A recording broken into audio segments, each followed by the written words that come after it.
how to set a camera timer on Samsung Galaxy S26 Ultra.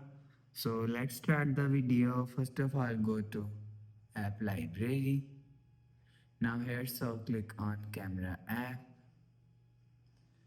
Now here, so if you want to set camera timer, so click on this four dot icon.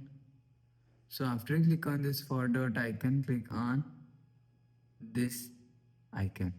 So after click on this icon, you will see camera timer is here. So you will select 2 second, 5 second and 10 second. So after select timer, click on photo.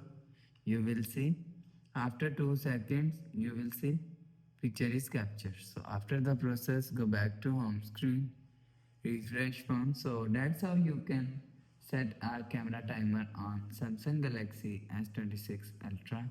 So if you like the video, please subscribe. Thanks for watching.